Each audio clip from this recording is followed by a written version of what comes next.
Okay, so Kamaru Usman is caught red-handed being biased and being really delusional when it comes to Dricus du Plessis, to Israel Adesanya, to the UFC 312 main event, and it's getting really irritating, and we're going to go over it in this video. This was on the Pound for Pound podcast with him and Henry Cejudo, where Cejudo seems really down to earth and actually has some good takes and seems reasonable. I'm liking Henry Cejudo more and more each time I listen to this podcast, but Kamaru Usman, I cannot say the same. So, we're going to go over a couple of points in this video, starting with this one, where they're talking about the UFC 312 fight, Dricus du Plessis versus Sean Strickland. Let's just listen to it. We would eventually get to that place, but Ah, shit! My bad. It was sped up. We'll go back. we would eventually get to that place. But it's not just criticism on his part. Like the fight didn't look great on both parts. Let's just be honest. It didn't look great on both parts. We said that before this fight. We said that Dricus, what separated him, especially in that first fight, is his ability to potentially to mix up those takedowns like he was mixing it up. So we right off the bat start out with a bias towards wrestling that I'm going to notice, and you're going to notice later in this video as well. Dricus didn't. He won because of his wrestling, but it was not. It was extremely fucking close. The wrestling, I don't think, made that much of a difference to me. It did definitely make a difference. But what he goes on to say is insane when it comes to this rematch. But you'll just have to listen. It gets weird. No, he didn't do that for the first, 3 rounds of this fight? And the first 2 rounds were razor close, Henry. Razor close to where it could have gone either way. So I don't want to just say that Sean looked bad. I think he had intentions of... Okay. No, that's just wrong. The first 2 rounds were not razor close. Dricus du Plessis was destroying the first 2 rounds in the striking department. The second round was close. They were close rounds. They weren't razor close. Dricus du Plessis clearly won. He didn't need to wrestle. The fact that Kamaru thinks he has to wrestle in order to look good is super biased towards his wrestling background. It doesn't make any sense when it comes to Dricus du Plessis' performance. Kamaru is guilty as charged of shitting on Dricus for no reason. He hated that he beat Izzy. He hates it so much that he has to call him one of the fucking 4 horsemen or whatever. He hates it. And he's not going to let it go, no matter how far Dricus du Plessis goes in his career. And he's just blabbing about wrestling when it didn't matter at all. The striking is what made the difference in this fight with Dricus du Plessis and Sean. He didn't need to wrestle. That's the whole point. That's why he never did. I don't get this take at all from Kamaru Usman, but I'm pretty sure it gets worse. Of doing what he thought he could do in his head. But yeah, once that nose went, that was all she wrote. Yeah, but other than that, man, like I said, hats off to Dricus.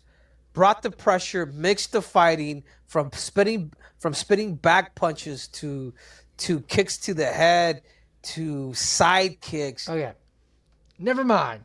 Henry Cejudo just gives him props, but we go to this point in the video, 11:40. Trying to get exact. There's still a big... They're talking about Pereira and why he would be an interesting matchup. Henry Cejudo brings it up. Question mark on potentially two guys that I think have a great shot at maybe dethroning a guy like DDP. I do think if he fought a guy like Nasruddin Imavov the way that he fought Sean Strickland last night, I don't like that fight for DDP. Thanks. Where'd you get? Damn, bruh. So, he doesn't like that fight for DDP. I don't blame him there. Nasruddin is a very good striker, but his justification doesn't make any sense, and we'll get to that. I don't like that. When you just think about it, when you primarily stand up with, we saw how the stand-up was with Israel. When you primarily just stand up with Nasruddin Imavov, I just, man, he might be the... So I can't tell right there if he's shitting on du Plessis' performance striking-wise against Israel, or he's bigging up Nasruddin Imavov's performance because it was Israel. I can't really tell, but I guarantee you he thinks Dricus' performance against Israel striking-wise was sloppy, even though he was up on the scorecards going into the later rounds of that fight. So if that's the case, then that is bullshit. Also, he is giving props to Nasruddin, which I agree with, but he says some bullshit. The sharper guy besides Israel Adesanya right now with the striking in that division. Besides Israel Adesanya, Nasruddin Imavov knocked him out cold. I don't see how you can say besides at this point. I think Israel is a very good middleweight. He's the second best middleweight of all time, but the real middleweights are here now. Fucking Marvin Vettori is shit. A lot of these fighters that he's gotten very good performances against are not good or have been boring or super duper close. I don't like that when in comparison to what Imavov has been doing a little bit more, which is knocking out Israel Adesanya on the feet, knocking out Jared Cannonier on the feet, this kind of thing. He doesn't have a super big highlight reel either, but he knocked out Israel Adesanya in his last fight. I get he's your guy, so that makes sense a little bit. You can say it because he's Israel Adesanya's boy. So I understand that a bit, but he just flatlined him. I would bring that up a little bit harder if that was your stance going into this. So, I mean, you've got Nasruddin Imavov, you've got Israel, and you've got, I mean, sharp hands. I would have to go also with Brandon Allen's really, really good hands. So, See, I don't know where that comes from, to be honest, because Brendan Allen, he is good, and he has pretty good boxing, but I don't know about the sharpest hands.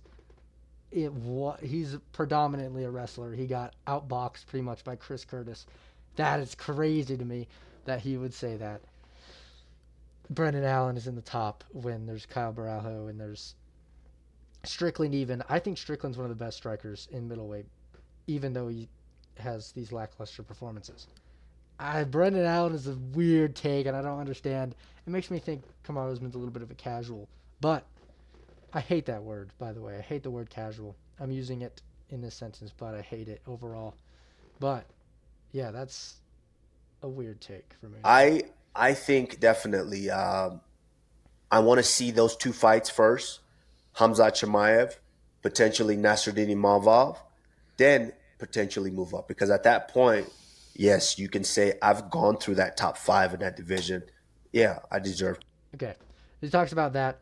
And then he brings up, and then Cejudo brings up some stuff on matchups he want to see for Du Plessis.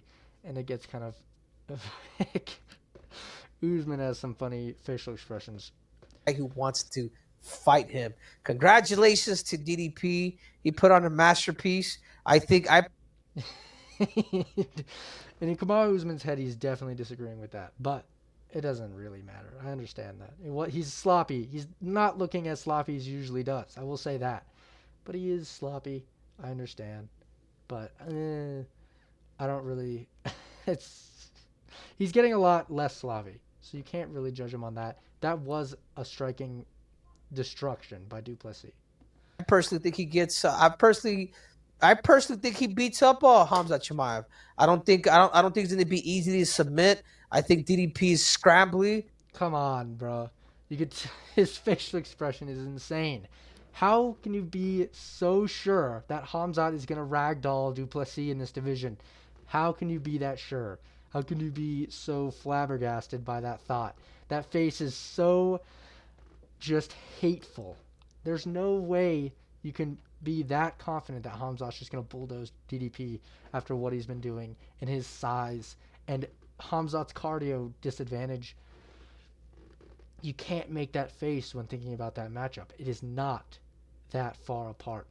Khamzat Chimaev could easily lose to DDP, and at this point right now, I'm picking DDP. So this is insane bias from Usman.